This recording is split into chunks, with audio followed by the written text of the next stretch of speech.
All right, the Russian Revolution, which of course shapes the 20th century as much as any event, and we need to understand it for many reasons. One of which being, when I was, I won't say your age, but shortly afterward, excuse me, this was a viable alternative for many peoples of the world to follow the example of the Russians. And it's not that anymore. So history moved pretty quickly in the late 20th century. All right, the Imperial Russian Empire is what it's called by 1900. We've seen this before. It's really two continents. I've left off the other half because we're not going to talk about it today. But that included Siberia and all the way across to the Pacific Ocean.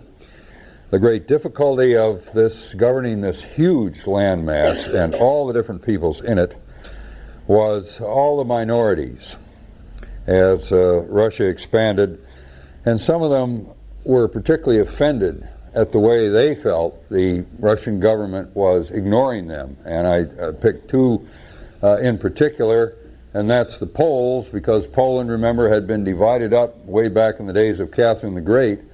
So the Poles felt very much oppressed by this, and then Finland up here, which was virtually part of Russia also, was very unhappy with being dominated by Russia. This had always been the case, but particularly bad was the empire expanded.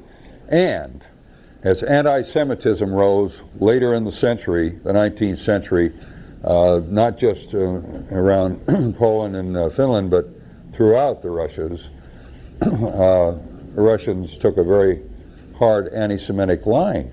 So any Jews living in Russia under Russian control were in trouble. We've already seen the protocols of Zion and so forth.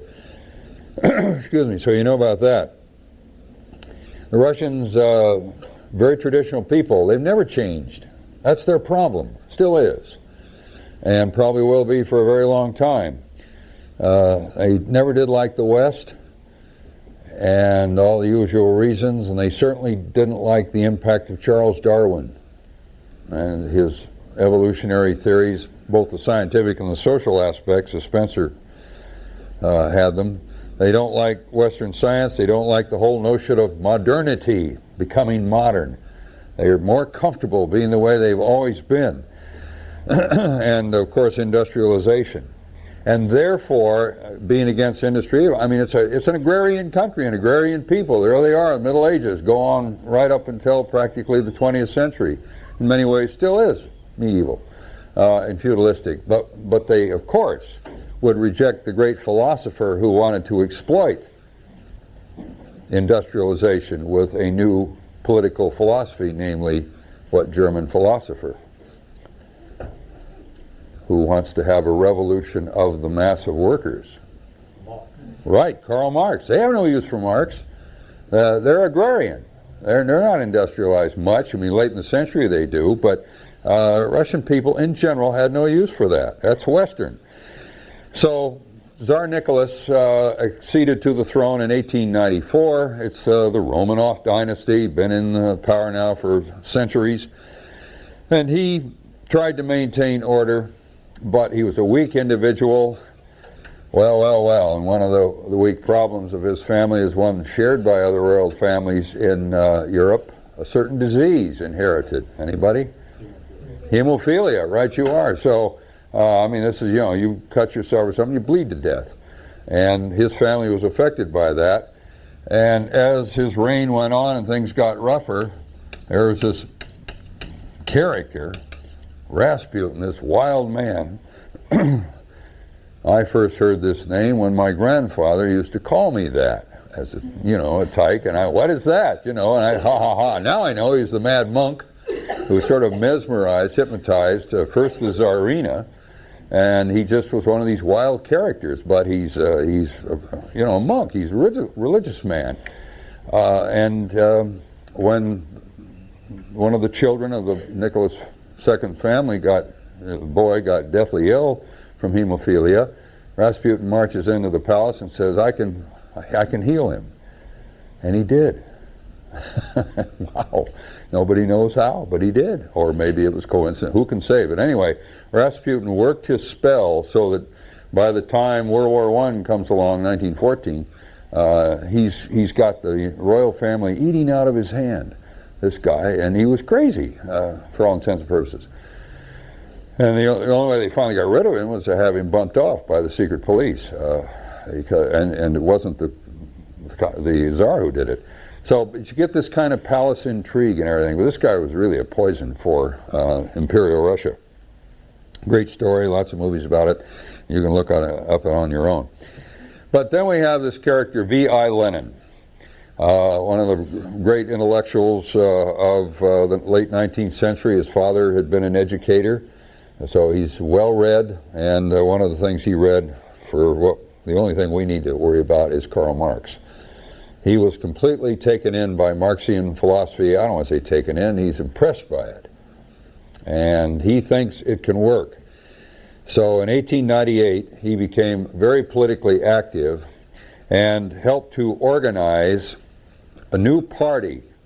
Now, this encompasses everything. Most of you have finally got the political spectrum down, but a few of you don't, so you don't know what I'm talking about. Social, democratic, labor. Okay, that means socialism, redistribute the wealth. Democratic, everything liberal is by and for the people. And then labor, the working classes. But these are basically radicals. They want to overturn the whole system. But and there are parties in Europe today with these kind of labels. You're never quite sure what they mean, because they use the same old, like we do, Republicans and Democrats. Well, so what? What else? What's that mean? So it seems fairly innocuous, but they're basically radicals and basically communistic. But the word communism is not in the title. It was broken into two wings, and we can't go into all the details of it, but the wing you need to know about is his wing, the Bolsheviks. And there were struggles inside that party, and let's just say that Lenin was more effective than his opponents. And remember what Marx had called for: before you could have a takeover of industrial society by the mass of workers, what's got to happen first to the country, to the economy? What first has to work and succeed before there can be a revolution of industrial workers? Anybody? Can there be a revolution in an agrarian society, farming society? Marx wants to organize the workers in the factories. You've got to have factory workers first, and that means you got to have factories first, okay? You got to be industrialized. So who's going to be running these factories?